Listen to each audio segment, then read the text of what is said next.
আমি এতিম হয়ে কাঁদি না কেন তোমরা বলতে পারো? আমি এতিম হয়ে কাঁদি না কেন তোমরা বলতে পারো? এতিম ছিলেন আমার নবী, এতিম আমিও।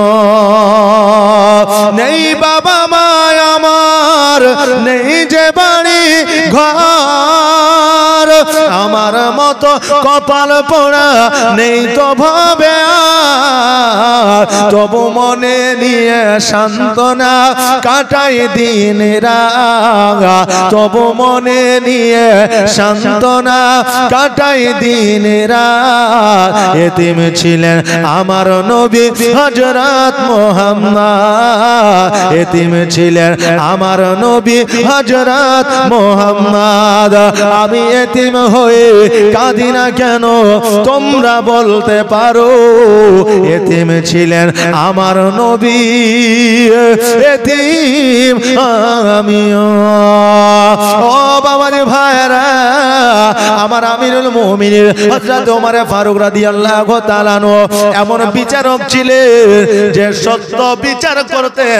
ডান দিকে তাকায়া দেখতেন না তার কোনো আত্মীয় আছে, বাম দিকে তাকায়া দেখতেন না তার কোনো সন্তান আছে, সম্মুখে তাকায়া দেখতো না তার কোনো পিতামাতা আছে, পেছনে তাকায়া দেখতেন না তার কোনো আপনার আত্মীয় আছে।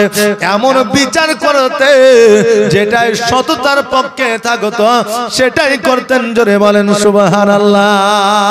আর আজকে বর্তমানে একটা বিড়ি দিলেই বিচার অন্যরকম হয়ে যায়। টাকা পয়সা ধন সম্পদ দূরের কথা, দুই ভাইয়ে ঝগড়া করেছে, এবার বুঝলেন একজনের নেতার সঙ্গে খুব উঠা বসা, আর একজন চাষি কাজ করে, ও কাউকে চিনে না।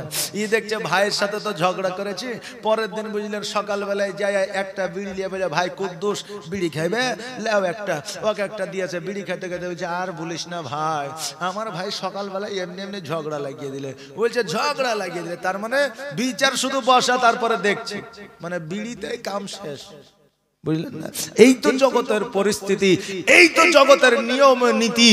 এই বেরাদার, জগতের যারা মুড়ল হবে, মাতাব্বর হবে, জগতে যারা নেতা হবে, কাল কিয়ামতের দিনে এই মিথ্যা বিচার করার জন্য তাদের জিহ্বাকে তালের বাগড়ে দিয়ে কাটা হবে। জোরে বলেন সুবহানাল্লাহ। তালের বাগড়া বোঝেন? যে ওই তালের বাগড়া করস দিয়ে কাটা হবে। এই জন্য যদি আপনি বিচারক হন, বিচার করেন, সততার মাধ্যম দিয়ে বিচার করেন, আপনার একটা কথাও যদি কারো কানে না যায় তো আমার আল্লাহ তাবারক তাআলা তবু আপনাকে ভালোবাসবে। জোরে বলেন সুবহানাল্লাহ।